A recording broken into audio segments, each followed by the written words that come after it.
Good evening, everybody, and welcome. May I remind everyone present before we start the meeting that this is a hybrid meeting and is being live streamed as well as recorded by the internet, and this recording archived for future viewing. If a participant wishes to speak, can they please raise their hand in person if sat in the chamber, or use the remote raise hand function located in the bottom left-hand side of the screen. This will put you in the speaker queue accordingly. When subsequently invited to address by myself, please then press your activation button in the bottom centre of your screen. Please be patient and aware that there will be a small time lag and that you do not need to press the button again. The response of the system is not instant. If the button or desk microphone changes to red, then it has responded. If a participant raises their hand via the remote function and is not subsequently invited to address by myself, please could they turn their camera on to indicate or place the message in the chat function. When invited to address by myself, please could all participants ensure that their microphone and camera is on to ensure that they can be seen and heard when actively participating. If this is not possible for any reason, please bring this to the attention of myself and/or Democratic Service Officer Amy as soon as possible. Once you have participated, please remember to turn your activation button off as not to delay other participants from coming onto screen and to avoid any background noise or feedback when other participants are speaking. Please ensure that all debate is raised verbally and not via the chat function for the sake of the recording. The chat function may be used to highlight any technical issues and/or to grab the attention of myself or the Democratic Social Service Officer. If any participant has difficulty hearing or being heard when they are addressing the committee, then they should let myself or the Democratic Service Officer know. If a remote committee member has a prejudicial interest and is therefore required to withdraw from the meeting, the Democratic Service Officer will replace the participant in the virtual waiting room until such time that the interested item has concluded. Please do not close your browser window whilst in the waiting room, as the Democratic Service Officer will bring you back into the meeting automatically when appropriate. For members attending the meeting in person, they will be asked to leave the chamber for the duration of the interested item and will be invited back into the room as appropriate. I now need oxygen.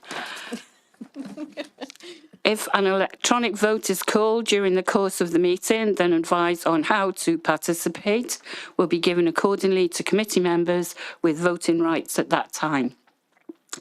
If the Welsh language is spoken during the meeting, I don't need that one today. Okay, good. That's it. Thank you all very much. And that takes us on to agenda item 1, which is apologies for absence. Amy? Thank you very much, Chair. Apologies have been received from Councillor Cowp, Councillor Cave and Councillor Stallard.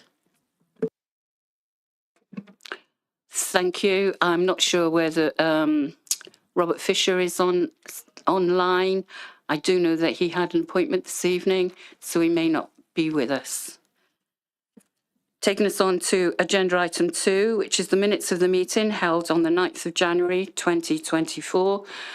Do you wish to go through page by page, or can I move on block? Move on block. I second that. Thank you, Councillor Thomas. Which takes us up to agenda item 3, to receive declarations of interest and the nature of such interests, including whipping declarations under the Council's Code of Conduct. Do we have any whipping declarations? No. Members of the public wishing to register to speak? Don't need that one. Thank you. Great, which takes us on to agenda item 4, which is a presentation. It's a 6-month update from Cardiff and Vale University Health Board. But Amy, do you wish to come in on this, please? Thank you, Chair. And for the sake of those watching, just to confirm that Councillor Fisher, as committee member, has joined us. Thank you. With regards to the presentation, I'm sorry to report that colleagues from the University Health Board were unable to attend this evening due to conflicting priorities and commitments, and they have sent their apologies in advance of the meeting. Therefore, the item does not require committee's consideration this evening, Chair. Thank you, Amy. Yes, we do seem to have a great deal of trouble getting them to meetings. It's been going on for years now, so we'll have to see what the future holds on that one. Agenda item 5 is the report of the Director of Environment and Housing. Leisure Management Contract Year 11 Performance Report. Dave Nevitt, please. Thank you.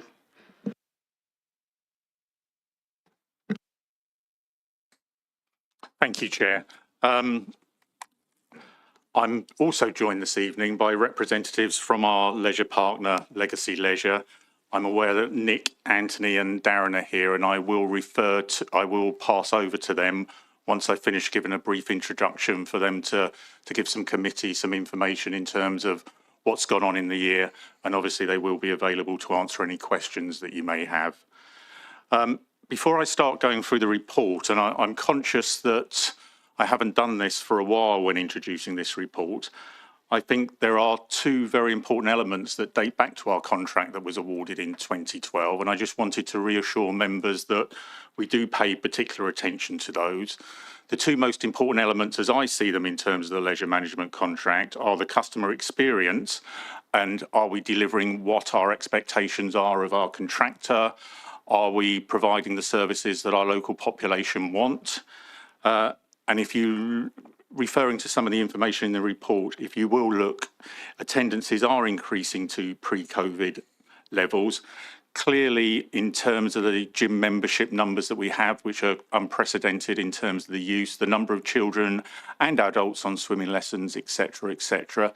The visits that members did to the various sites over the past year, which I was very grateful for those members of this committee that were able to attend those, hopefully gave you a flavour of the quality that is on offer, and hopefully demonstrates that we can be proud of both the facilities and the services that we are providing.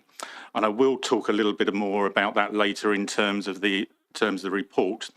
Secondly, and I think equally as important, is the council getting value for money out of its leisure management contract? And obviously, we're all aware of the pressures in terms of local government services at the moment.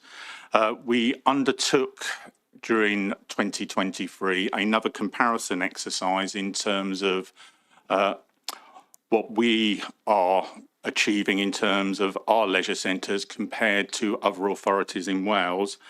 I'm very pleased to report that we are still the only, I don't know if I'm proud, but I'm keen to emphasise that we are still the only leisure centre service in Wales that does have the ability to generate a revenue profit. A lot of that goes back to the forward thinking that we were able to do in 2012 when we formally let the contract, and some of the restrictions that have since been placed would make that more difficult today. And I do appreciate that some of the authorities that followed our lead have encountered some of those particular issues. But I have every confidence in terms of, from the council's perspective, that we are getting value for money in terms of our contract. In terms of the report before you, this does refer to year 11 of the contract, which is the first year of the formal contract extension.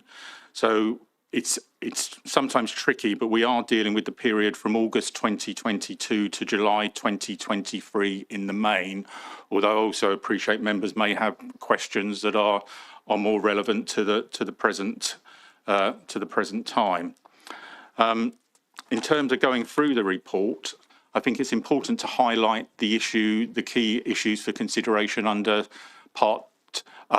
paragraph 2 in the report, and the various highlights in the year, particularly in terms of how we are returning to sort of pre-COVID usage in terms of the number of paying visits to our individual sites, the impressive number of fitness members that I touched upon earlier, and also the number of people that are regularly attending swimming lessons. Going back to the year in question, other achievements during that year included the extensive refurbishments of the gym, which was partly linked to, was linked to the partnership extension that we negotiated with Parkwood Leisure. I think we also acknowledge that it's a challenging market at the moment as well, and I think Legacy have encountered some problems, but by working in partnership with them, we've been able to share those in the main and discuss them, and to keep dialogue open, which I think has been absolutely essential as we move forward. You will also note the report refers to some of the actions that were highlighted in the Wales audit report relating to the service, and I'm pleased to report that a great deal of work has been done in that. Again, very much in a partnership approach in terms of officers that Legacy have appointed and the information that we now actually receive, and that is still developing. But again, as we move forward, we've got a contract in place till 2030. I'm very pleased to report that on the main, everything is moving in the direction we would expect it to be moving in. I think at that point I will stop, and I don't know, Nick, is there anything you want to say from your perspective, or to take questions? Yeah, thank you, Dave. Yeah, I think you summed it up very well. Maybe just add a little bit more context to what you've already highlighted. I think year 11 of the contract was an excellent year in nobody's, and there's some statistics in the report to sort of emphasise that. Dave's already talked about the growth in some of our programmes, but just to add a little bit more detail to that, our Learn to Swim programme year on year grew by 15%, almost 400 learners, so a lot more kids in the water learning to swim, which has got to be a positive. And our gym membership is at the highest point it's ever been since 2012, when Legacy started the contract with our partners here at the Vale. Dave's also mentioned the gym refurbishments, which have helped hugely in the last 12 months. And just to add context to how many people we had through the doors over that period, there's about 750,000 or just short of that. Just to give context, because we are sort of 6 months after the year we're talking about, we're on target to, I think, achieve almost 800,000 visits in year 12, if my estimates are correct. So we are still moving in the right direction, and we have over 100 further swimmers on our programme already since this report was written. So again, continuing to do some good work in that area. I think that's all very positive, and I'm really pleased with where we're at. I think the one aspect that needs to be maybe just highlighted, though, is that leisure is ultimately a non-essential product. You know, people will choose it. It's not like an electricity bill or a food bill. It is disposable income, and we know through not just our sector but general cost of living pressures over the last 18 months in particular have been very, very high for us all, individually and as a collective community. I think the other aspects that we need to recognise is leisure is very heavily dependent on utilities, gas, electricity in particular, because we've got pools and health suites, which unfortunately aren't the cheapest things to run on a daily basis. And although utility prices have come down, we've seen that domestically and commercially, and the retail price continues to stabilise, it is still twice the price of what it was previously when we started the utility crisis some years ago. So I think it's just contexting the success is that this is still a very challenging environment commercially to run a charity, which ultimately Legacy Leisure is, and to obviously run that at a surplus, which I'm sure my colleagues would agree. I didn't want to add too much more to that, Dave, unless there were any questions, as Dave has mentioned. Well, on behalf of Neil and myself, I'd just like to say how much we enjoyed our visits to your leisure centres and the information that you imparted on us, and the improvements that you've made and you were going to make. It's an excellent report. I think you've just answered one question that I had, which was the improvements as listed in the annual report are really commendable. However, in order to gauge the success of sustainability developments, some settings of key performance indicators each year would be an asset to measuring improvements against planned improvements. Although future improvements are planned, targets would be useful in gauging progress. And yeah. So Dave, did you want to come in? I did, and it's a frustration of mine that there aren't national indicators which really demonstrate the work that we're actually able to do. We have developed and included in the contract, and again with Legacy's sort of assistance, performance indicators or local performance indicators, and obviously we will be reporting those as we move forward. And that was one of the key changes that we have sort of negotiated in terms of the contract extension. Because of the time that extension taken, you will see the full results of that when we are reporting next year.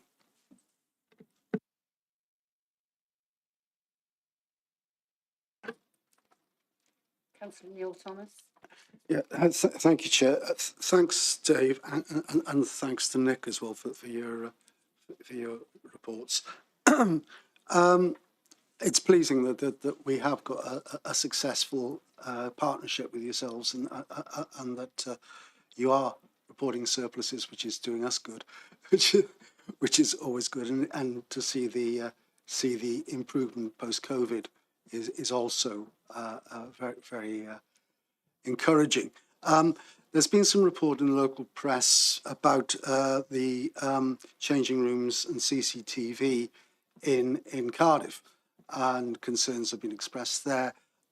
Perhaps you could give your views with particular reference to the CCTV in both Barry, in the village changing room areas, in both Barry and Penarth, please. Yeah, of course. So at the moment, there isn't any CCTV in those areas. They are changing villages, so they are non-genderized. You know, it's the family changing aspect that works well for pool environments, and causes less problems for our customers. There are models in leisure, not necessarily in the Vale, where there is CCTV in some of those areas, depending on the layout of the changing areas. At the moment, we have no plans to put that into the Vale. We don't see a need for it. However, in other facilities that we operate, we may well see a need for it. It depends on the area but there's no plans in the Vale at this moment in time. Living in Penarth and knowing sort of many members of the Penarth Leisure Centre that go there, I can confirm that I have not had anybody making any negative comments about the village changing areas, the communal areas that there are. And again, I'm relieved to hear that there's no intention to put CCTV in. Thanks very much for that.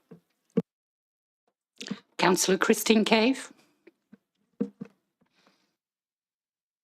Thank you, Chair. Yes, sorry, I just want to apologise, Chair, for my lateness to the meeting and say that I don't have any declarations of interest. Excuse me to interrupt, Christine. Can you put your camera on, please? I've got really low bandwidth here today, but I'll give it a go. Yeah, we can see. Yes, so sorry, Chair, for the lateness of the arrival at the meeting. Unfortunately, I was unavoidably detained. I had another matter to deal with, but I'm here now and I have no declarations of interest to make. Thank you. Does anybody else have any other questions? In that case, I just have two. What are the main challenges forward, and what are your objections for the future? Objectives. Yeah, so thank you for those two. I think I'll answer the objectives one bit first. I think that's probably key to us. So, I mean, there's a number of bits to it, really. Firstly, we need to make sure that as a charity we hit our budget, which we are a sort of a commercial entity, even though we don't have shareholders or owners as such. We do need to deliver on the targets that we've set ourselves internally. We'd like to obviously continue to see growth, which I alluded to earlier, and I can already prove that's in year 12, having 6 months behind us already. So that's very positive, and obviously we're affecting more people more often in exercise and well-being, and that's a key KPI which you mentioned earlier, which I think is probably the critical one. I think we'd like to see the upgrades that we plan in Colcott. I think the council colleagues have got some funding through Sports Wales to improve the Colcott Sports Centre. There is also some money planned to improve Llantwit, which I know the councillors have supported, and the council have well underway in hopefully delivering in this year.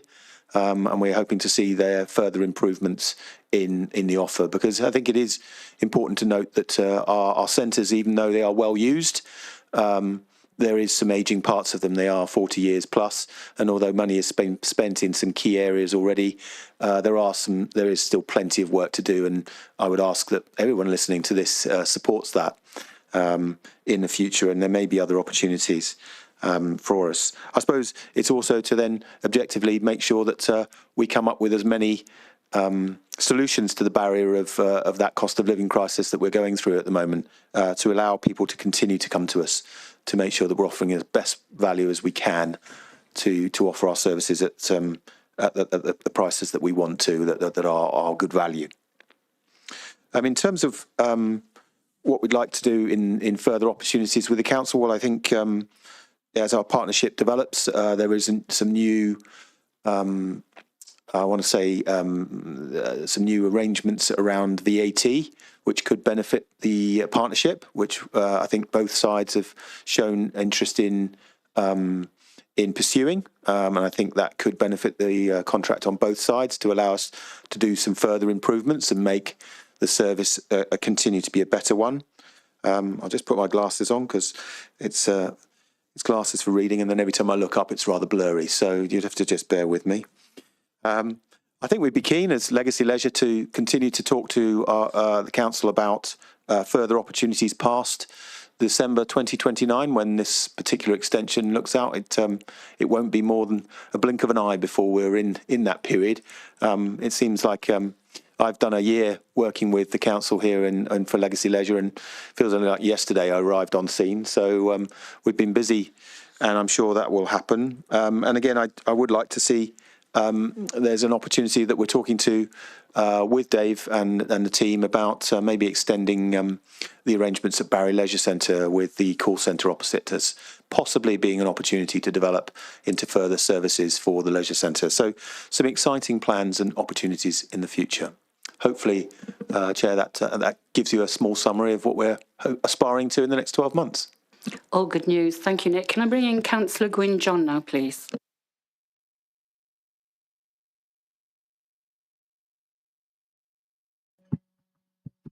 Thank you, Madam Chairman. I just want to echo the fact that had we not taken up the opportunity to take over the leisure centres with Parkwood, I doubt if today we would have had 4 leisure centres. It was certainly a very challenging time for the council, and quite honestly, the lead up to this, there were some doubts, but I had no doubt from day one that this would be the best way forward.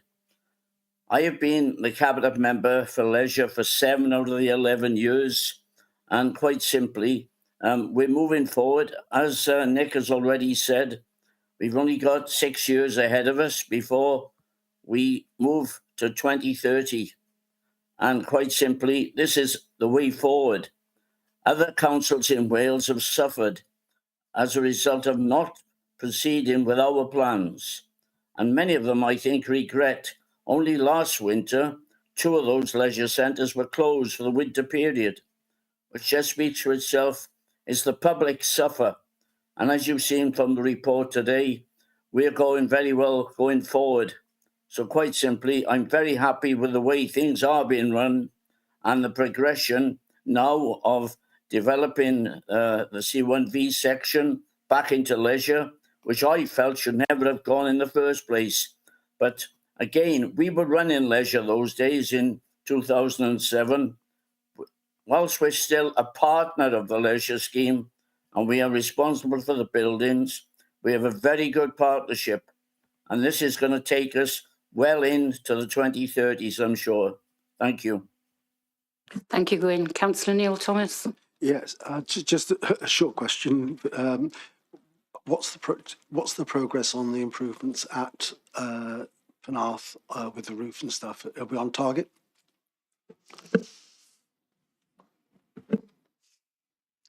As it's a council scheme in terms of the roof and whatever, I feel I should be the one to answer that. Obviously, today an invitation has gone out to the Leisure Centre Working Group in terms of a visit to Penarth Leisure Centre, and we hope to be in a position to give information in terms of how work is progressing at that point in time.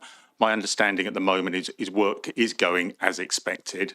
There is a couple of unforeseen problems, as always occurs with this type of thing, and I hope to have an update for that in the near future, but I'm not able to share that information because I haven't been given that in the detail that I require it to be.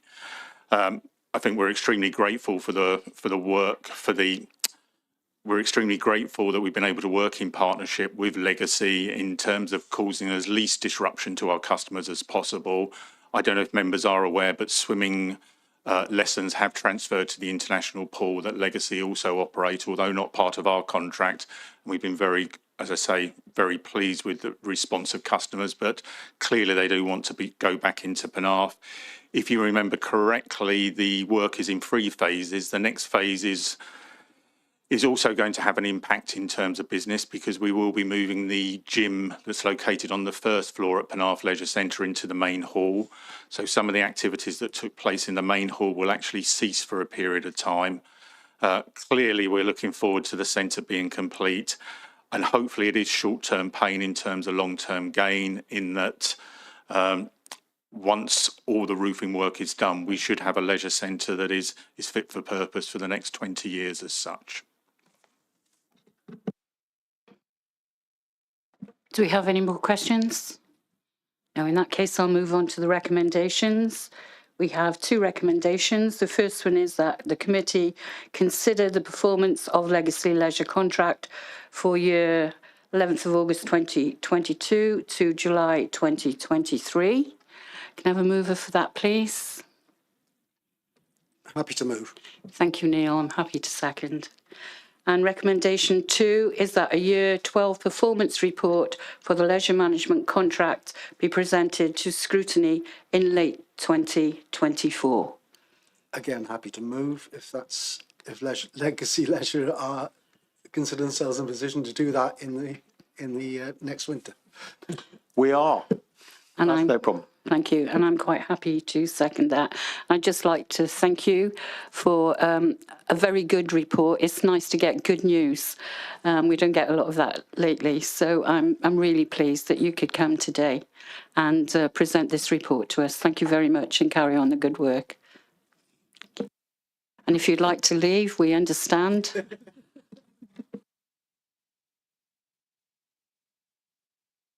That will take us on to agenda item 6, which is the proposed corporate strategy for children who need care and support 2024 to 2028. And we have the lovely Rachel Evans to bring this report to us. Thank you.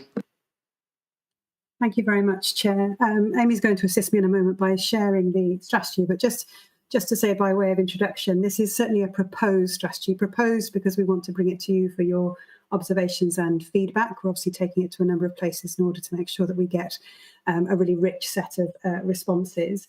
It's our corporate strategy for children who need care and support, as you say, for 24-28, and it's our 3rd corporate strategy. So the first strategy, as many of you will remember, was endorsed in 2016. So and the fact that the objectives, which we'll go on to talk about, the 4 objectives in the strategy remain the same, I think is really important as well, because that says, doesn't it, that in 2016 we had the right intent going forward, and we continue to have so. So if you wouldn't mind sharing the strategy, I think if Chair and members are happy, it's probably better to look at the strategy itself rather than the covering report. I appreciate you will have looked at both. But I'm hoping that you will be very pleased when you see how this is set out. It's certainly more attractive than previous strategies, and I hope very much that you like it. But please share your comments as we go through or at the end. So we're simply describing there, aren't we, the contents. So if we work through the strategy, as I've already said, this is our 3rd strategy. This is proposed to be the way that we work collaboratively with partners. between 2024 and 28. Those partners are obviously all council departments, but also our external partners, including the Health Board and the third sector, but also the children and families and the carers that we work with, because without them, none of us would be here doing this work. So the strategy goes on to set itself in the context of the acts, the legislation that exists. And obviously, it's really important for us to understand our responsibilities and work collaboratively in terms of responding to those. Carrying on, Amy, thank you. And then what we're describing here is the important thing that we need to do. So ideally, we want to respond to families' needs as early as possible. That's because, of course, we want to make sure that we're working and responding to the needs that we need to, empowering families to respond to the needs themselves and hopefully go on their way without needing ongoing support. But where families need ongoing support, we want to be able to provide that to them in an effective way. And therefore, we're then describing the journey of the child, which is where the 4 objectives, which come later in the strategy, come from. So it's just making sure that it's set in the context of a collaboration, very much a shared response to those who need our support. So working down. Okay, that's probably just sliding up a little bit in terms of the context. It's a little bit more, Amy. It's just really important, isn't it, that we recognise the demand and the complexity that we are responding to as a council and that our partners are responding to. But we also have a challenging financial context. Service provision in some areas is reducing. And so we need to make sure that we can reshape and respond to the needs that we need to. So we're still meeting the needs of those who require our support, but very much recognising that the context is challenging, that we need to do things differently sometimes. And we need to make sure that we've got a workforce that's competent, able to respond, that are supported, so that they themselves are available as needed. So again, working down.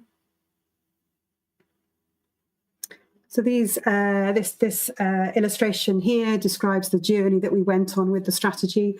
I think the thing I'd want to highlight very much in this strategy is this is the first time, and to some extent that's a little surprising, but it's the first time that we really made sure that we got the engagement, obviously with professionals, but most importantly with children and families. So children, parents, carers, young people, that engagement right. So we spent a lot of time sitting down with children, sitting down with parents, sitting down with fellow professionals, and really understanding what were the important things from their perspective, what happened, what wasn't happening, and what were the things that happened well, so that we could really take that into the strategy.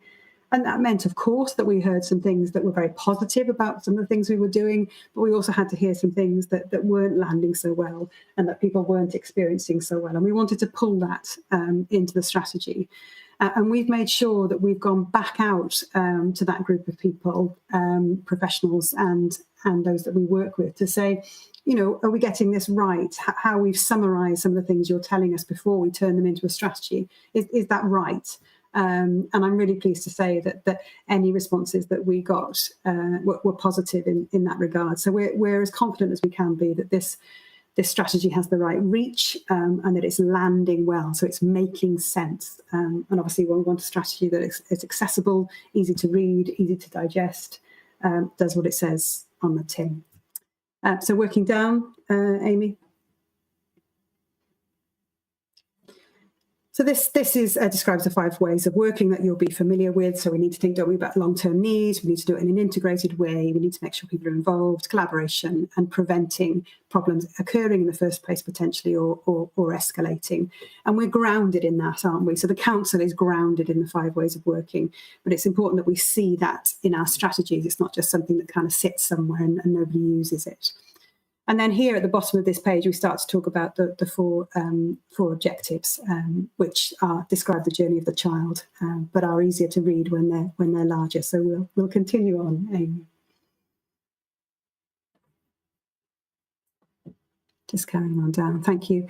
The strategy here, I'm not going to go into detail in terms of the needs analysis. You will have looked at it yourself. I'm very happy to take any questions in relation to it.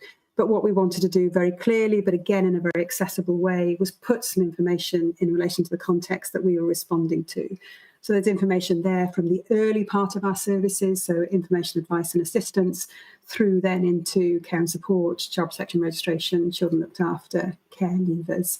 And I'm sure lots of that information will be very interesting to you, but probably not new information. But again, very happy to take any questions afterwards. And then here are those 4 objectives that I was talking about. So they start at the very beginning, and they start with that really important principle of our role is fundamentally to support families to stay together and fundamentally to reduce the need for children to be looked after. And that's why I'm focusing on early intervention and prevention across all service provision for children.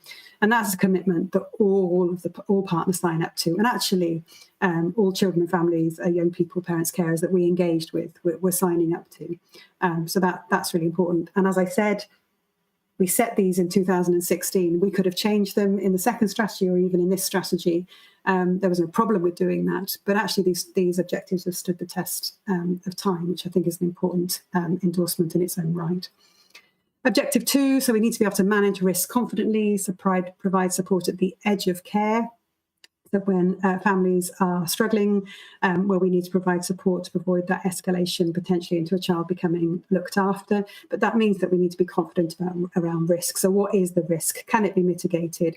Can we provide services? Can we provide support? Can families do things differently in order to mean that risk reduces? Or is it at such a level that we need to do something more directly? In order to do all of this, we need to provide and commission a range of flexible and affordable services, high quality services that meet the diverse range of needs. So this is objective 3.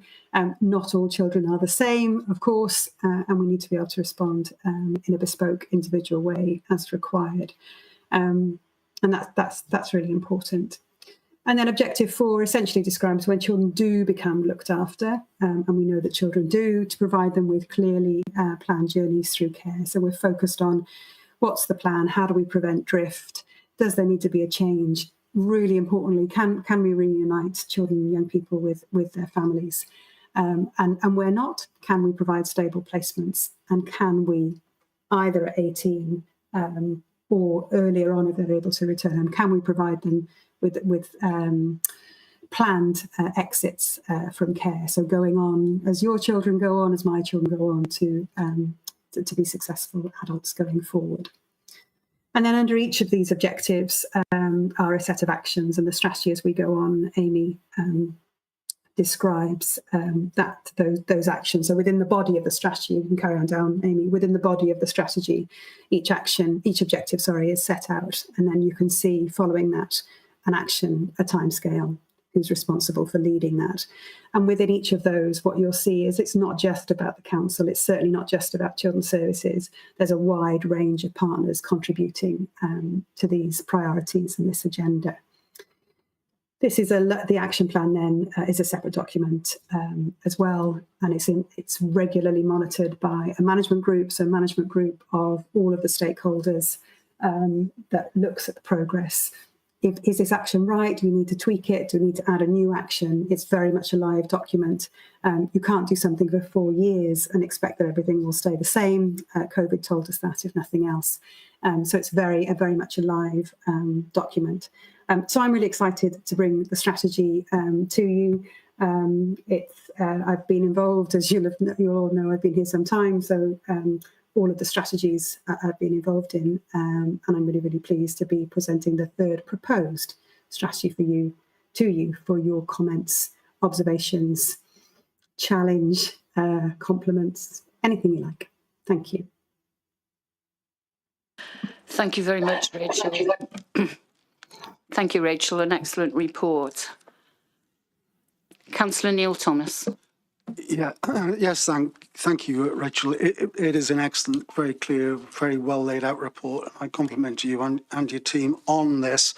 I'm pleased to see the emphasis on working particularly with educare and maybe even earlier than that in order to prevent more costly interventions being needed in the future. What do you see as the biggest challenges in that at the moment? How's that for a question? It's a great question, Sir Thomas. They are multiple, aren't they? Which is why it's so difficult.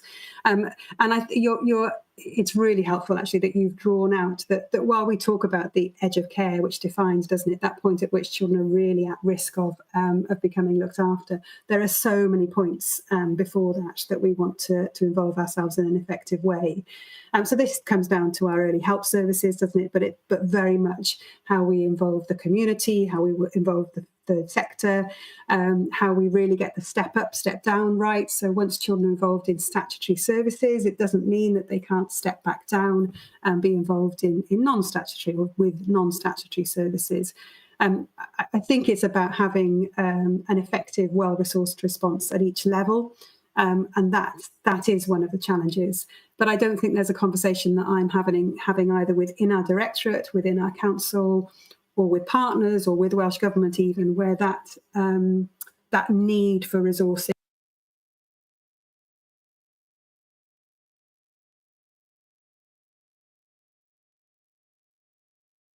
We have lost Rachel. We have a number of children. Sorry, Rachel, we lost you momentarily there. It seemed to freeze and then put you on fast forward. So would you mind?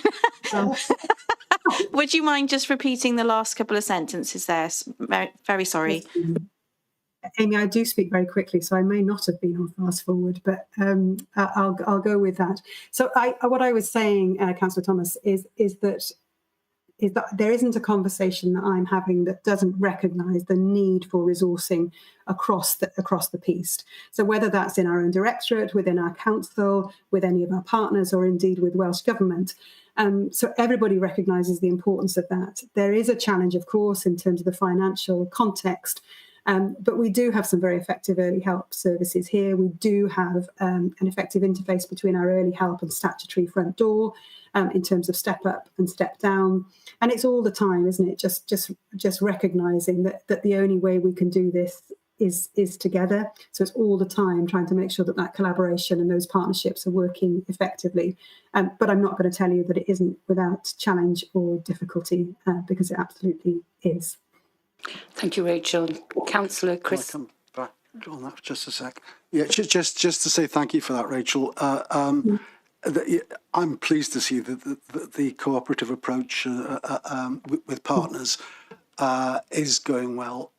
It's my priority or one of my priorities is early intervention to avoid future need. And it's gratifying to hear that that's the agenda of the entire team. Thank you. Thank you, Neil. Councillor Christine Cave. Oh, thank you, Chair. Hello, Rachel. Nice to see you. And thank you for bringing the report to the committee. I noticed at the end of your summary of the report, you said that you're meeting regularly with partners, all of the partners, because this is a live document and needs to be live for multiple reasons, I guess. So I just suppose my question is, how regularly is regularly? What sort of time frame do you have for that? Yeah, so when we're running in normal time, we're meeting every 6 to 8 weeks. In the run up to when we were doing all the preparation around the strategy, we were meeting much more regularly.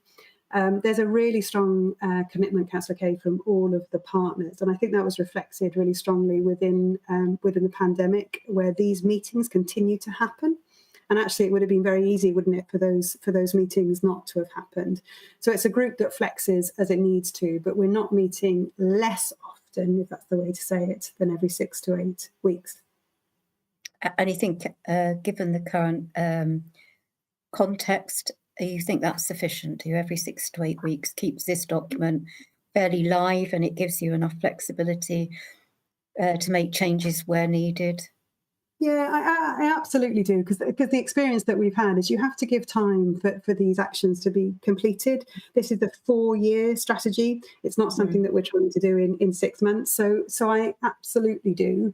And again, we've got a group that responds in terms of meeting more frequently when it needs to. But also, I think the important thing to remember is that the partners around that table don't just see each other in that meeting. These are partners that we see regularly in other settings, in other meetings. So there's a really strong connect. And just to confirm that the representatives that I'm talking about are all of the council departments are represented. So why I don't think any of you will think this, but you might look at the council and you say, oh, what's that council department got to do with children? Well, absolutely everything. So all of the council departments are represented. Our third sector partners, Action for Children and Clan Mai, are representatives for the third sector, and they join us. And we have representatives from the Health Board. And then as we need to, we are bringing others in. And the consultation events, the engagement events were much, much broader than that. But I think there's something about having a group that's can achieve some consistency, some regularity of attendance, some commitment to the cause, but also not a group that's so unwieldy, is it, that it's really difficult to cut through. So I'm really comfortable with that frequency, and it stood the test of time. I mean, we're 8 years down the road now with this model, and looking forward to obviously the next 4 years of this strategy. Yes, thank you for that. It's very interesting to hear you say that although you have regular contact with each other, you still need to have these regular meetings to keep track of each other and keep track of changes and so on and so forth. I think it's because I think those meetings, Councillor Cave, are focused on the strategy. So they're focused on the action plan. I think all I was trying to do was reinforce that, it's not people who just come together for this meeting. No. We have got this this consistency and this shared priorities across us. Lovely, thank you. Thank you. Does anybody else have any questions? Does anybody have any comments that they would like to put in the final draft and send to Cabinet? I'll take that as a no. Did you want to come back in, Christine? It's a legacy hand. Legacy hand. Okay.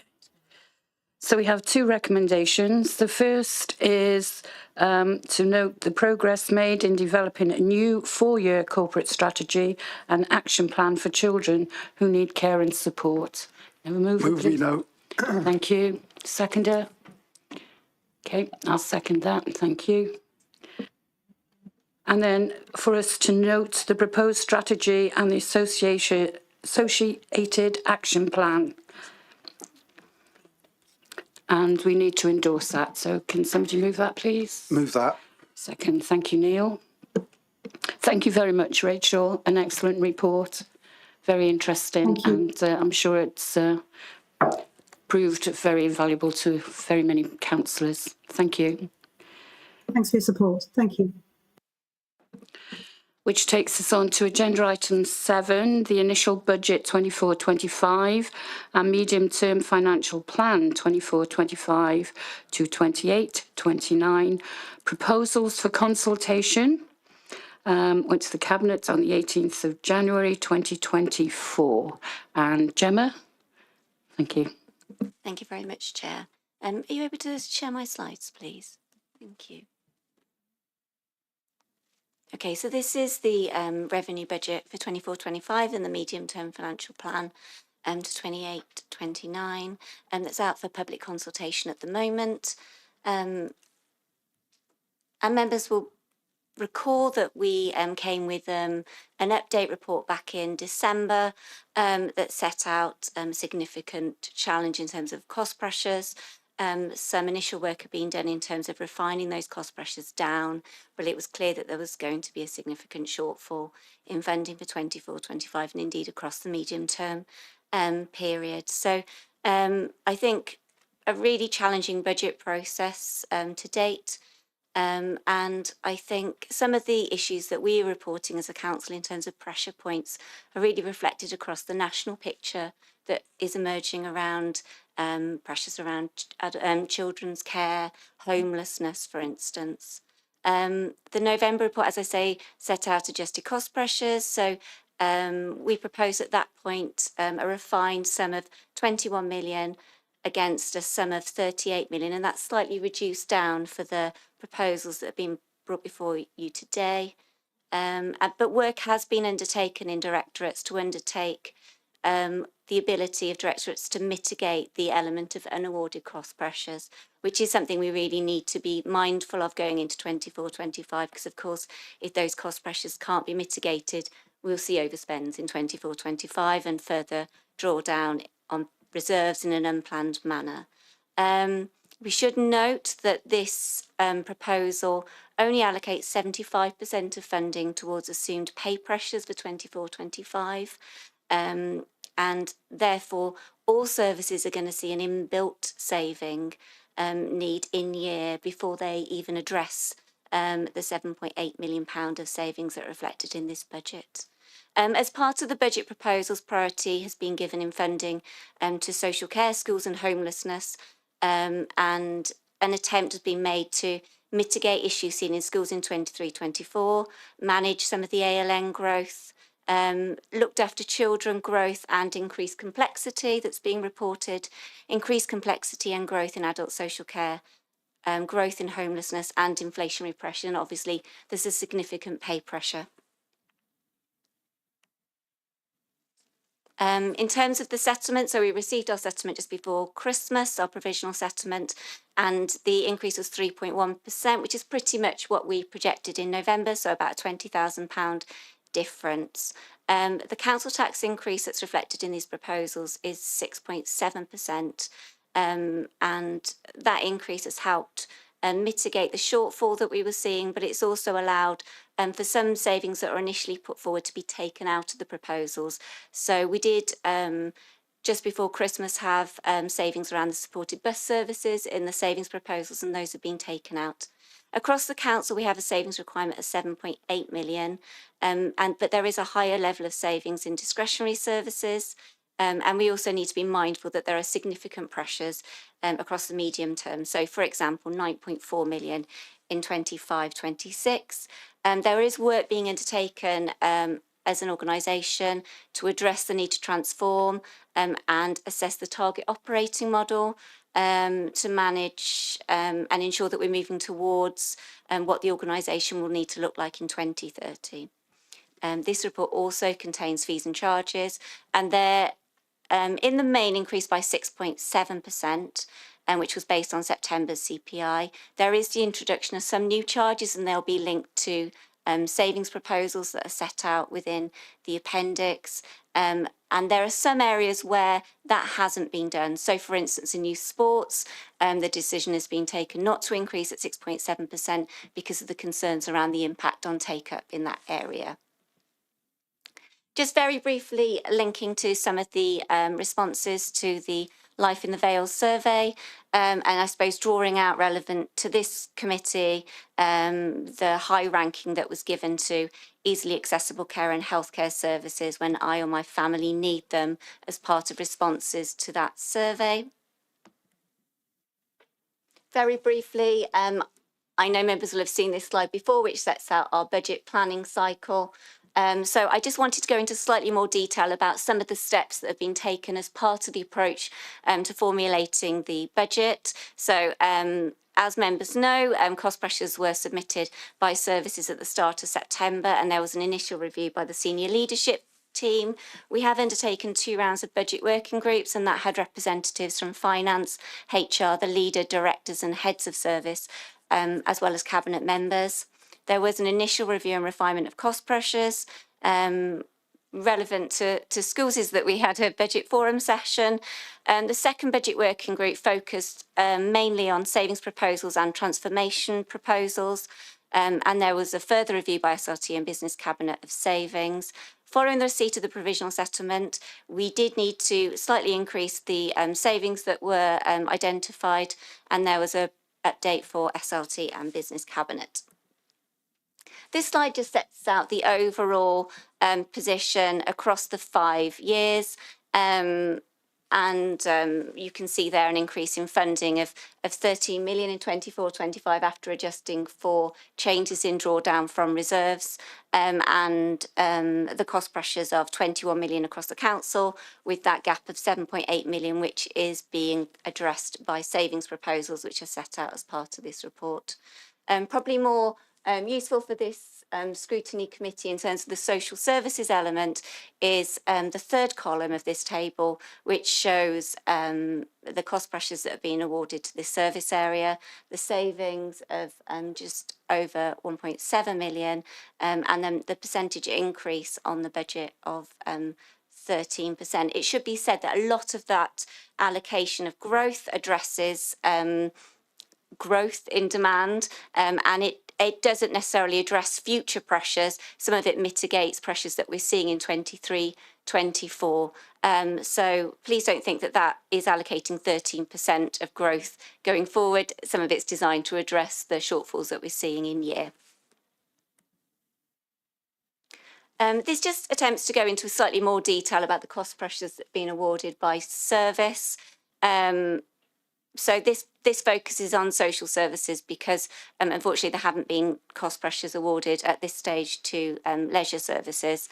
So there are a number of pressures that have been awarded to children's services in terms of mitigating some of the increase in demand that's particularly being reflected in the 23-24 budget. I think to some extent this may be masked by funding that we've received in previous years, but we're certainly seeing a significant impact in year.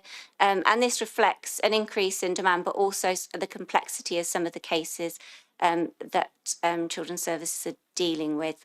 The second cost pressure has been allocated as a priority cost pressure, which means it was the first cost pressure that was allocated when doing the cost pressure review. And this is to address those issues around intake and manage those on a more sustainable nature. You can see that there are also cost pressures around legal costs, transport of children in social care placements, but also pressures that you'll be more familiar with seeing in terms of some of the demographic pressures and inflationary pressures for provider fees as well. Sorry, Lance, I'm just talking through all these cost pressures. If you want to come in at any point, please do jump in. Okay. In terms of provider fees, again, very much an inflationary pressure. You'll recall as part of the 23-24 budget, we didn't allocate all the funding that was required to address the uplift in provider fees. And the uplift in provider fees was very much needed in order to address the supply that we were seeing in the market. So this funding now needs to be put in place. So again, addressing some of the historic pressures in the service. We also have a significant increase in demographic pressures, and then that drops back in future years to the allocation that we've been seeing in previous years. In terms of some of the cost pressures that are awarded for resource management and safeguarding, some of these pressures relate to the council-run care homes. So the staffing cost regrading of care home staff and the agency vacancy cover and night posts in care homes. In terms of the regional integration fund tapering, we will be looking to reprofile this as part of the final proposals. And then the budget programme, again, addresses pressures that we had seen in previous years, but had hoped to fund from reserves.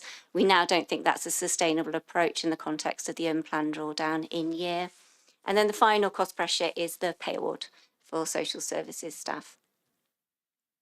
This slide, I won't go into in great detail, but it just sets out the difference for social services. So despite that increase in cost pressures awarded, there is still a significant gap between the cost pressures that were set out by the service as required and the cost pressures that have been awarded as part of this budget.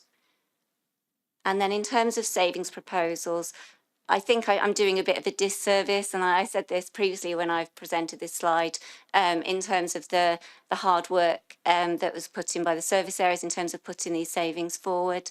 In terms of the social services Directorate to summarise but go into more detail. A really broad range of proposals put forward and some really transformational proposals as well as ideas going forward. And then also neighbourhood and housing came up with a significant list of savings off the back of obviously significant savings in previous years, and a lot of savings in the leisure space around looking at the asset base and potentially looking at opportunities to transfer those assets to other organisations. There's quite a lot more detail in the reshaping report that went to Cabinet at the same time as the budget report, but this sets out some of the themes around the transformational proposals that have been put forward in a limited number for 24-25, but we'll be looking to build on as part of our approach to making sure that the finances of the council are sustainable over the medium period. And then in terms of savings for social services, I wasn't going to go through them line by line, but there are proposals around looking at alternative accommodation, so potentially establishing accommodation within the community and moving away from some out-of-county or residential external placements. There are also proposals around the assets that are utilised by the service, and some proposals around day services remodelling, as well as looking at expanding the use of telecare and looking at how we manage care within the adult social services space. There are some proposals around debt recovery, making sure that we are charging administration fees on arranging deferred payments, and that fee is recovering costs that are incurred as part of setting up those arrangements, and that's reflected in the fees and charges. The UASC stands for Unaccompanied Asylum Seeker Children, and that is again looking at establishing accommodation, and there's another accommodation proposal as well, and then there's a saving around additional income, which is related to deferred payment arrangements. In terms of the leisure services proposals, as I mentioned, there are a number of savings that look at some of the leisure accommodation. There is that saving that's linked to the Parkwood VAT proposal that we're in the process of having reviewed by the council's tax advisors at the moment, which was referred to in the Parkwood presentation. There's also some proposals around looking at a new model for community centres, and that sees proposals for savings across 23, 24, 25, 26 and 26, 27, and partly because that would enable community centres to access other sources of funding and potentially move to a more sustainable model. I do want to just draw out that there are still significant use of reserves as part of these proposals. It's mainly in respect of homelessness and energy, and the council is seeking to establish some maintain some risk-based reserves for things like pay pressures and legal reserve, as well as the corporate landlord. We have got reserves established to fund transformation schemes. So in the full savings appendix, you'll see that some of the savings refer to the need for investment, and it's proposed that those savings, proposals and investment need are funded from there. We are, as a council, intending to do a further review of reserves for the final proposals, so looking to increase the reserves that have been set aside for social services, but also set some funding aside for budget risk. We haven't achieved 100% of our savings in 23-24, and I think given the scale and number of savings proposals that are put forward, it's unlikely that we will achieve them in full in 24-25, although we would hope to achieve them in full going forward. So we'll be looking to set some aside there. In terms of next steps, so budget out for consultation now, obviously a very tricky balancing act in terms of funding cost pressures and savings, so really keen to get members' comments on the budget this evening. We'll be looking to take a final budget to Cabinet on the 29th of February, reflecting consultation. We're hoping to get our final settlement from Welsh Government late February or early March, and then with a view to taking the final budget to Council on the 6th of March. Thank you for bearing with me. Happy to take any questions on the budget. Thank you very much. Councillor Christine Cave. Yes, thank you for that. As you say, it's very challenging times, not least because of Welsh Government's 3.1 derisory settlement to the council. And I'm quite sure that they would have been very aware when they made this settlement that the council would be very limited in where they could go with this, and that they could only put the demand onto increasing our council tax, and therefore put the demand on general members of the public that pay council tax. So it's very disappointing, especially as you've already said, with the demands of increased pay increases that we have as a council. So altogether, a very disappointing state of affairs that we have this derisory settlement. And I'd be very interested. Obviously, you've given us lots of figures here and lots of strap lines, headlines about where we're going to make savings. But I know our councillor, Liz Burnett, the leader of the council, said at the cabinet meeting that we will be innovating using demand management. And I do question, how can we cut corners in managing demand? The demand is the demand. And I'd be very interested to know a little bit more about and drill down a little bit further about where you think these savings are really going to come from, because I think they're going to hit people very hard indeed at a time when, as I say, this really all sits at the door of Welsh Government being once again very, very unfair in their settlement to the Vale Council. So I do think it's going to be a difficult time. I do recognise that it is a difficult budget here that everybody is looking at, and the more information we can have about where innovation is going to come, the better. Thank you, Councillor Cave. Councillor Neil Thomas. Thank you, Chair. The settlement from Welsh Government was disappointing, I agree. Unfortunately, as Councillor Cave will know, local authorities, local government got absolutely nothing in the autumn statement from Westminster, and the amount of money that Welsh Government had to disperse is reflected in that. So maybe she needs to look a little closer, or a little further perhaps, if we're talking about London, to look at the root of that. In terms of the budget, though, which is what we're here to discuss, again, thank you, Gemma, for an excellent report with great detail. I have a question maybe for Lance rather than you, Gemma, and that's that how a lot of our purchase, our providers, or some of our providers, I believe, are in the private sector. And I'm wondering how satisfied we are with what we're getting and what they say we're getting. I have had recently some anecdotal reports about adult services where there's been claims from people who have worked within the provider sector who say that the actual service, the actual staffing levels and so on in some of the specialist care provision isn't what is claimed by the providers, and I'm wondering how we're monitoring that and whether we need to be concerned, and if so, what we can do about it. Thank you.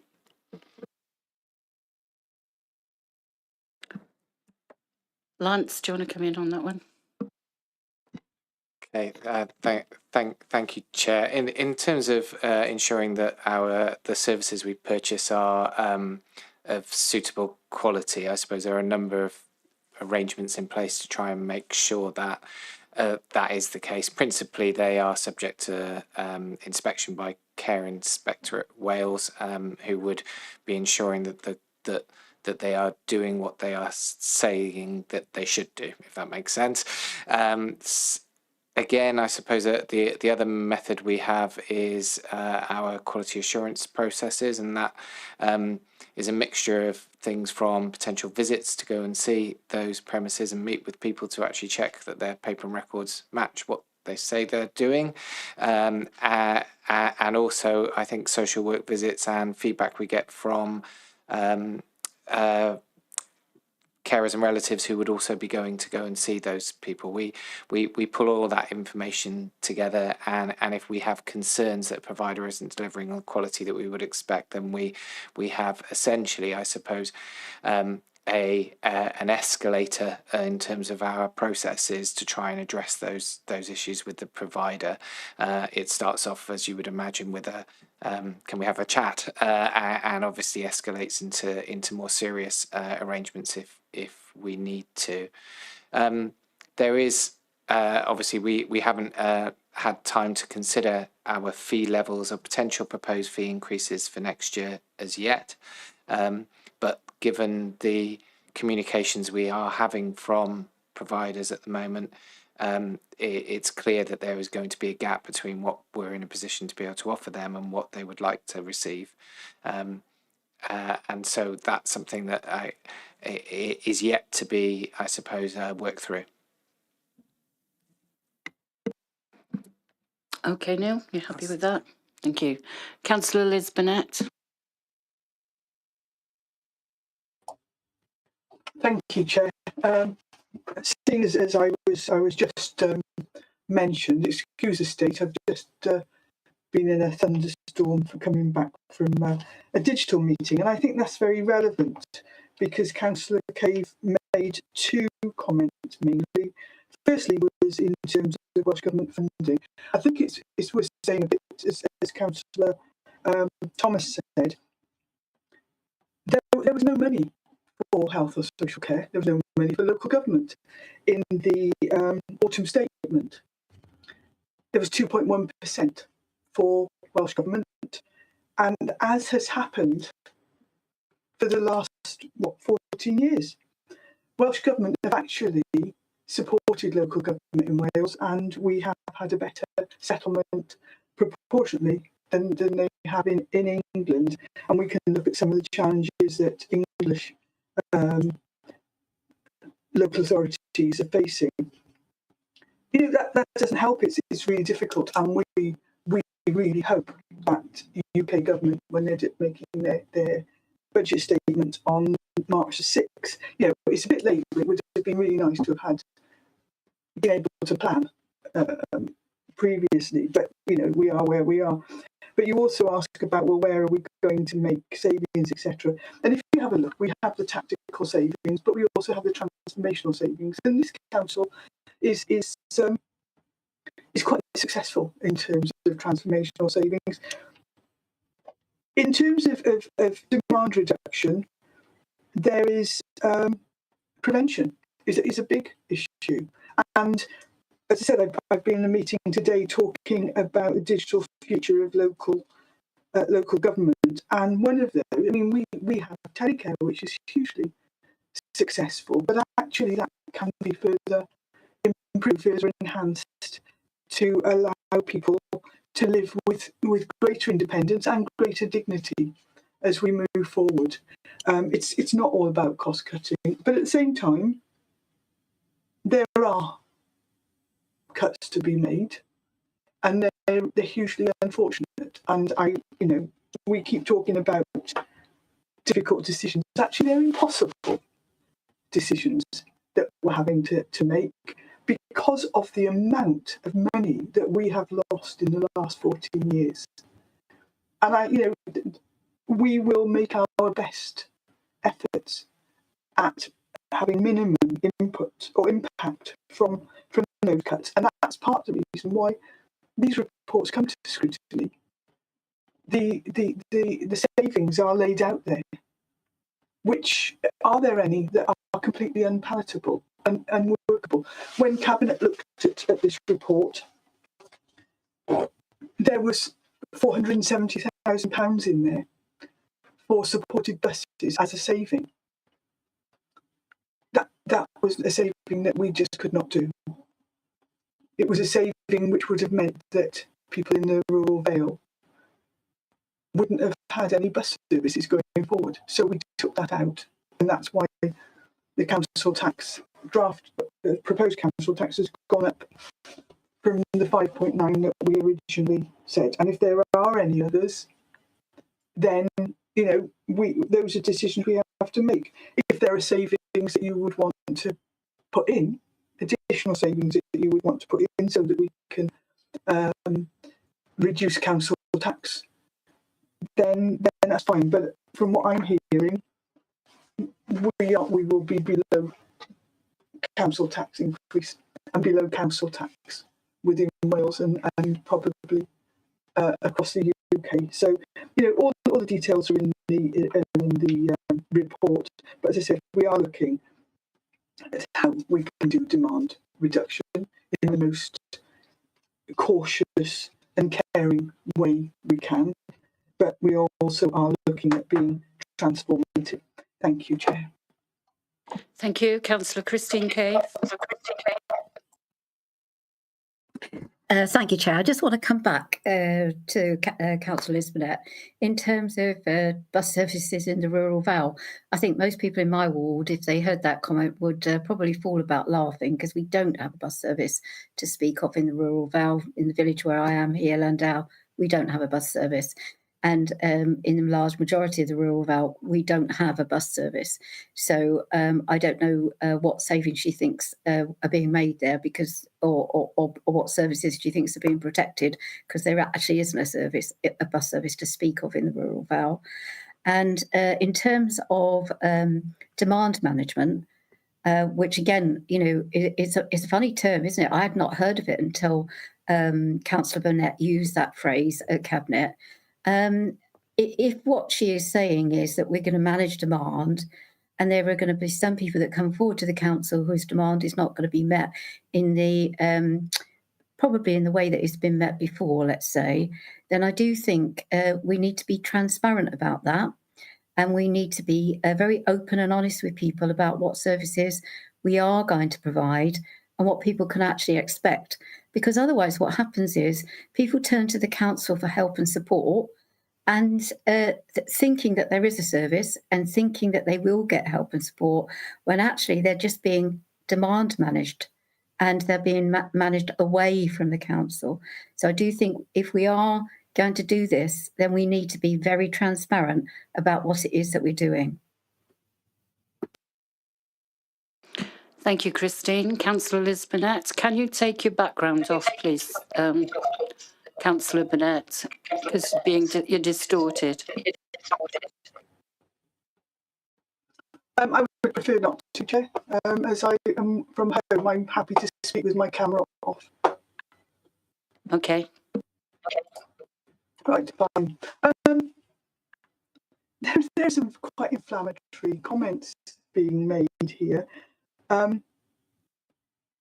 staff, I mean, we have good reports from Care Inspectorate Wales. We had I read a recent report from Care Inspectorate Wales, which praises our authority. And to scaremonger at this stage, I mean, we have to say. I'm sorry, Leader. I'm terribly sorry to interrupt you, Leader. I'm afraid because we're getting a lot of popping on your audio, which is making it difficult to hear you. Is it possible to remove the background and still keep your camera off, please? Because that may make your audio clearer for us. Hang on, I've got to try and find the settings now. Absolutely, no problem.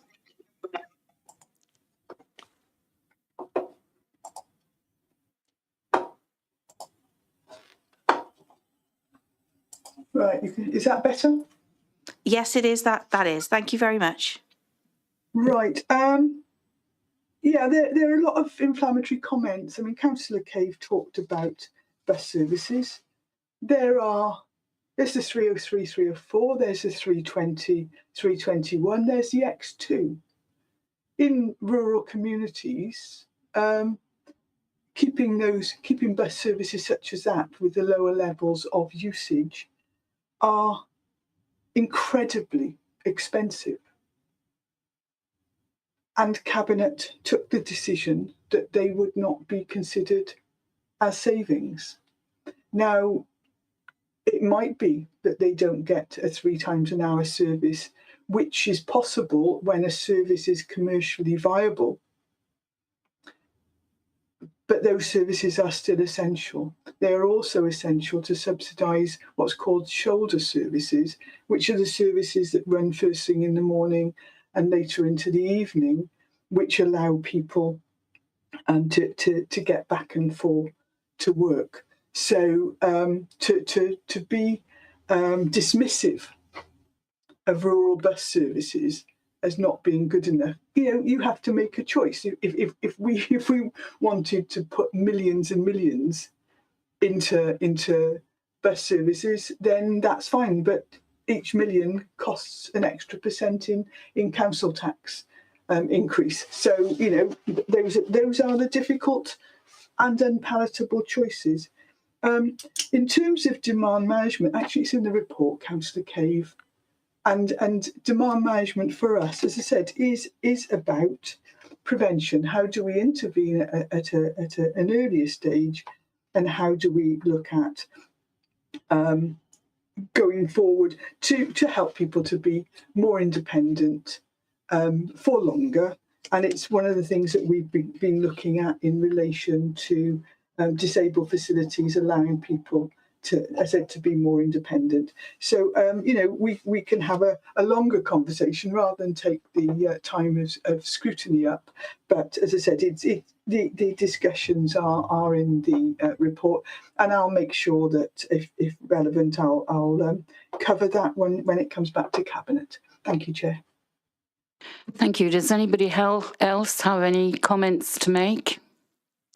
Because we've been asked to consider and any views to be passed on to CPR Scrutiny Committee. I'll take that as a no then. Can we just note, make a note to the reference of the Cabinet report, please?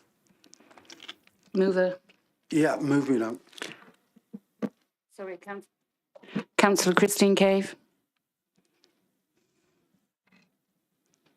Chair, I did raise my hand, but I don't think you saw it. And obviously, I don't want to take up any more of Scrutiny's time, but I did ask for a definition of demand management, and I was told that somebody might ring the council and they might be asked to attend a day centre down the road, independent of any intervention from the council. So I don't think it was about the things that Councillor Burnett suggested. I think it was about somebody coming to the council with a requirement, some support, and then being directed away from something that might be provided by the council. In other words, something that was run independent or independently of the council. So my confusion, if I've understood incorrectly, but maybe when we start using new terminology, which I'm not sure whether demand management is a new term, certainly one that I hadn't come across, but doesn't mean to say it's a new term. It might be worth putting some sort of definition alongside it. Thank you, Councillor Cave, for that. We will get back. We'll ask the officers to get back to you on that. We can't answer that at the moment. Oh, Lance? I think I probably can answer that. I think, this question came up at the budget working group, didn't it, in terms of what does demand management mean?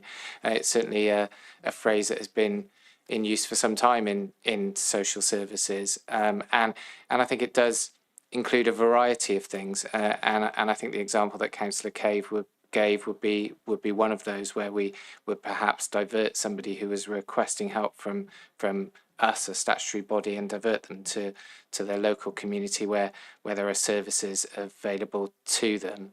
But it isn't just that, and I think if I was to look through the savings proposals that we've developed already, and that Gemma went through earlier. I could probably highlight how quite a lot of them, or a good number of them, would probably contribute to our demand management overall. So I think, you know, there are a couple of savings there in terms of I think we've described them as closer to home residential care or supported living for residential care for children, supported living for adults with learning disability, and that's where we are trying to make sure that the Vale has sufficient services locally to meet the needs of its population, to stop us spending more money out of county. I would see that as a critical part of us managing the demand that is being created in the Vale. I think in terms of the telecare expansion, which I know Gemma said earlier, where that service, as committee knows, has worked really hard in terms of developing a falls response service, helps people get back up on their feet, saves them going into hospital, hopefully. And so actually what that does is it means that they don't end up having a period of hospital admission where they may become more disabled and require higher levels of support. So therefore that, again, I would see as an effective intervention to reduce our demand. I think there's also another savings proposal called Releasing Time to Care, where we have a number of people who are currently receiving double-handed care at the moment. We think that through the use of better use of aids and adaptations and training for staff, that we could potentially reduce that to a single-handed call. Obviously, that's theoretical at the moment. Each of those would have to be looked at individually. But as you would imagine, moving from 2 people to 1 people would significantly change the availability of care for us, in terms of we'd have a lot more domiciliary care available, and so it would have a significant influence on demand. I think, you know, there are also within those saving proposals some other accommodation developments that we are considering. Again, I think, you know, there are some specifics around unaccompanied asylum seeking children who are currently placed out of county that we would be able to support locally. I think that again, another example very similar to the one that I mentioned at the beginning in terms of children's residential. Similarly, pop-up accommodation, and I think another really good example of where we would step in perhaps in unexpected circumstances and be able to meet the demand that was there. So I would see all of these things as being part of meeting that umbrella description of demand management. Thank you, Lance. The report has been noted, moved and seconded. So we're moving on to agenda item 8. Gemma, draft capital programme proposals 24-25, 28-29 from the Cabinet on the 18th of January. Thank you, Chair. Are you able to share my slides, please? Thank you.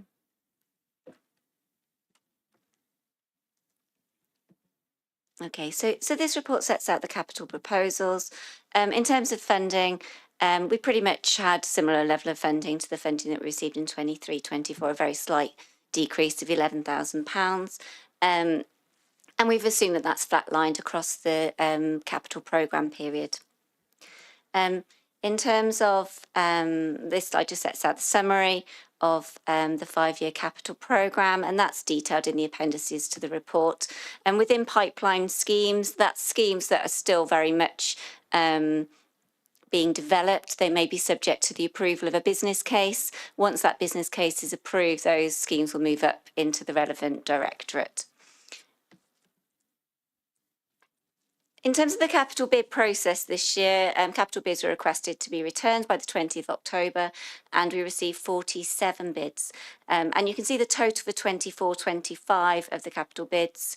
Funding required was just short of 18.9 million. The council actually had unallocated asset renewal to fund bids in 24-25 of 366,000. So there was a significant mismatch, and we only actually had 1.3 million funding available for 25-26. And the bids that were put forward were of very high risk. So we've talked historically about the risks around resurfacing roads, but also relevant to this scrutiny committee, the need to provide and address some of the asset maintenance backlog in care homes to ensure that care homes stay open, and similarly in schools. The capital bids were considered by Insight Board and the senior leadership team, but it was considered that in order to be able to fund the high priority bids that were submitted, we would need to do a further review of the capital programme because the risk of not progressing these high priority bids was so significant. So there are a number of schemes that were removed, and these schemes were broadly schemes where funding had been allocated in the capital programme, but the council either wasn't in position to progress those schemes, either due to other external factors or because there was insufficient funding allocated as part of the programme. It should be noted, though, the landmise construction scheme that's referred to in this list is intended to be added back into the programme as part of the final proposals because of the differential and the amount of Welsh Government match funding that would draw into the programme for the council. So in terms of the bids that are proposed to be funded and which are relevant to this scrutiny committee, as I say, they're very much addressing basic needs in terms of ensuring that our assets are safe and suitable. So repair and renewal of fire doors across the residential homes and some boiler renewal works that are profiled across the programme. There was also some additional funding allocated to Penarth Leisure high-level glazing. A lot of the funding that's shown on this slide was already in the programme, though. Please don't think that that's additional funding for Penarth Leisure Centre high-level glazing. So those are the bids that were allocated following the process. And in terms of next steps, again, these proposals come to Committee for Scrutiny. Would be really keen to hear members' comments on the proposals, and those comments could then be reflected in the draft budget that's due to go to Cabinet on the 29th of February and then on to Council for the 6th of March. Thank you very much. Thank you, Gemma. Does anybody have any specific recommendations they like added to this and sent on to other scrutiny committees? Any questions? Okay, then can we please note the recommendations from Cabinet? Move we note. Thank you. I'll second that. Thank you. Moving on then to agenda item 9, which is one that I deemed was urgent to come before us, and it is Healthy Living and Social Care Scrutiny Committee Budget Party Working Meeting. This was the first one, and I thought it was invaluable. It was an excellent meeting with excellent questions. And I think that it was very valuable to the councillors that were there for more in-depth information. And for anybody, and I hope you have all read the report, I thought it was an excellent meeting and well worth doing. Does anybody have any comments on that? Neil? Yeah, I have one comment on the report itself that was being, and that's item 4 of the recommendations. That it was recommended that the Healthy Living and Social Care Scrutiny Committee Budget Working Group be established to meet on a quarterly basis. That, as I recall, was not the recommendation, but that the working group should be established, but the frequency of meetings was debated and no conclusion was made at that meeting, but that it should come back to the full scrutiny committee for a decision on the frequency. My preference on this would be that we meet 6 monthly, in that gives time for any recommendations, any changes, any progress within the department can take place. I think quarterly is too quick, because we'll be taking snapshots within the time frame that aren't particularly helpful. But I think that 6 months would give us a clearer picture of the way things are going. Thank you. Thank you, Neil. Can I bring in Amy? Thank you very much, Chair. Thank you, Councillor Thomas. First of all, I apologise if there was any confusion during the meeting itself. But the reason why the recommendation is there and asking for the budget working group to be established rather than that assumption taken in the meeting itself is because obviously the working party meeting group needs to bring the recommendations back to the full committee before anything is agreed. So that's why the recommendation is also setting out the establishment of a group, as well as within the minute itself, it does does specify the frequency, and that could be debated upon this evening. Just, I wanted to make it clear that that particular part wasn't actually a recommendation from the working group, but that the frequency wasn't a recommendation of the working group, but the rest of it was. Thank you. Thank you. Councillor Jane Norman. Thank you, Chair. Just to concur what Councillor Thomas said, no dates or anything was set up, or more frequency, and I do feel the quarterly is quite a too narrow a slot, far better as 6 monthly. There were 6 councillors present and 7 officers whose time, I'm sure, could be better spent than trying to convince us of what they were doing was correct, when we knew all along that they've excellently worked towards budgets and got their figures perfectly right without having to sit there and explain themselves to us. And I think quarterly would be far, far too short a time, when I said the officers' time could be spent better elsewhere. Thank you, Jane. Councillor Christine Cave. Thank you, Chair.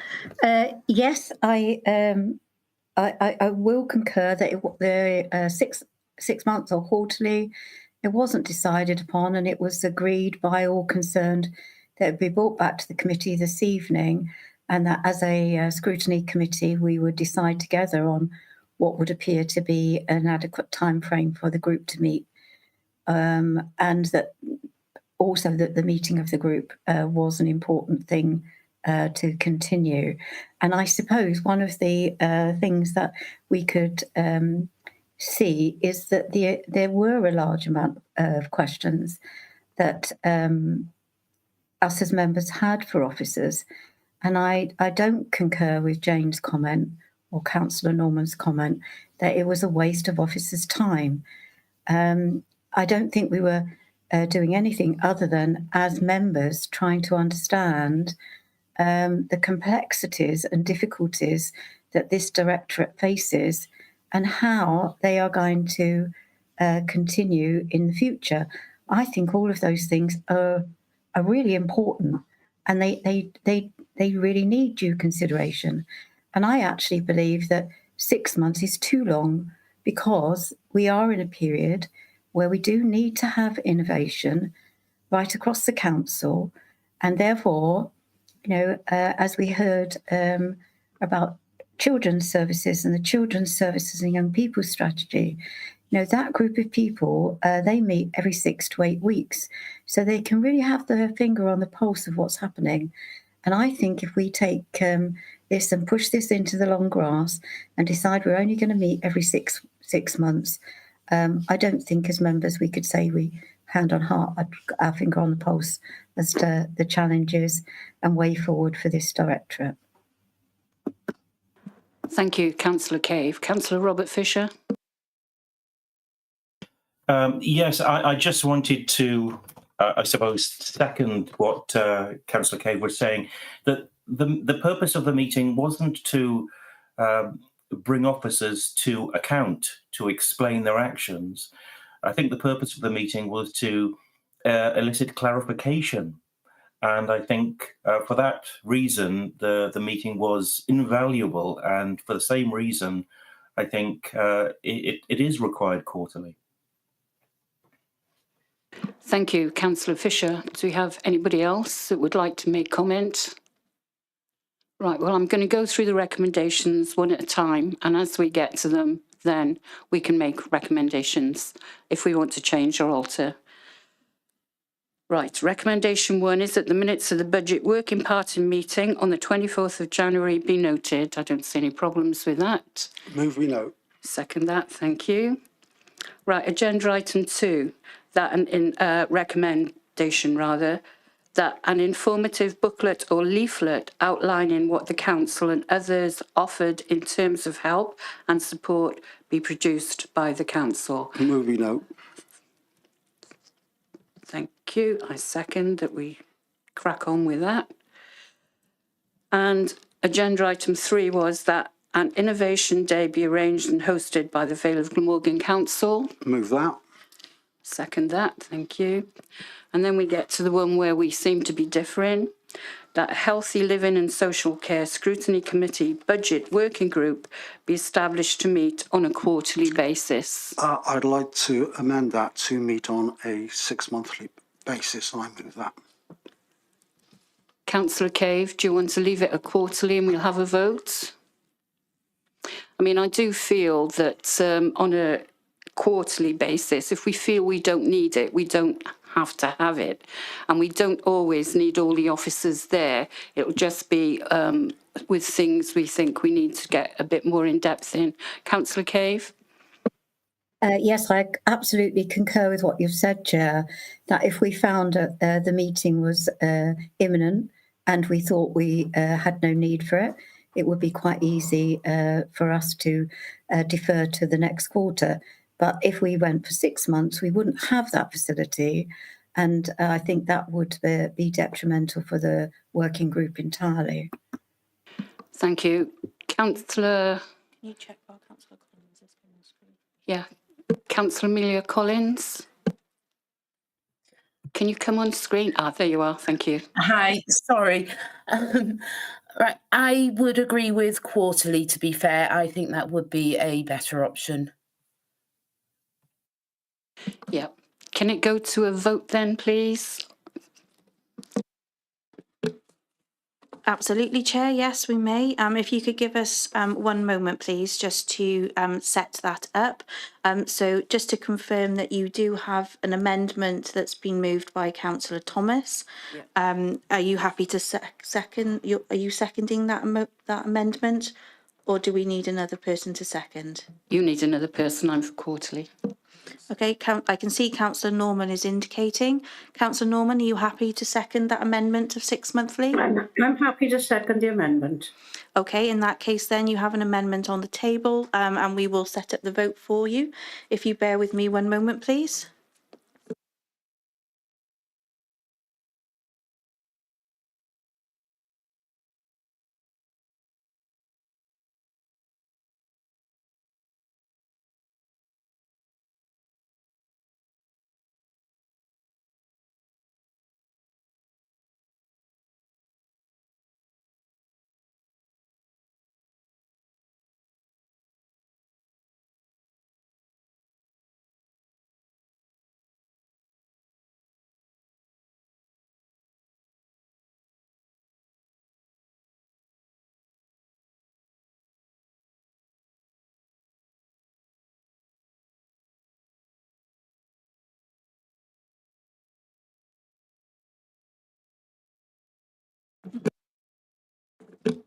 Thank you very much, Chair. So the vote is starting now. So if members of the committee could please vote for, against or abstain with regards to the budget working group meeting on a 6-monthly basis.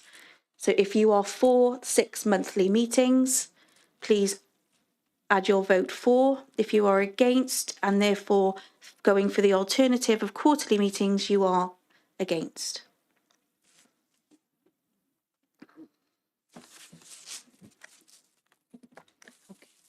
So, Chair, you have your maximum votes that are received. So we will now stop the vote and therefore you will see the results and that the motion for 6 monthly meetings has been carried. Thank you. Can I come back in? Thank you, Chair. If I may as well, just for clarity for the minutes. So obviously you have the 4 recommendations that have been moved and seconded. Just for the sake of the recording, can I just take the opportunity to check that there is no dissent on any of those recommendations? Thank you very much. And if with your permission, Chair, obviously you do, because you are not just simply noting these minutes, you do have further recommendations. Can I suggest, if you're happy, that the minutes also be forwarded to Cabinet for information? Yes, of course, yes. Are you happy to second that as well for the amendment to recommendation 1? Happy to second, yeah. Thank you. I would just like to say that, you know, if we are having 6 monthly meetings and we do feel that we need one intermediately before the end of the 6 months is up, then I think that, you know, this committee would be obliging, hopefully, in letting us have an earlier one if necessary. I'd like to thank you all very much for coming this evening. I hope it's not pouring with rain. When you leave the building, you don't get very wet. Thank you for all your comments and your attendance this evening. Enjoy the rest of your evening and I'll see you all soon. Thank you.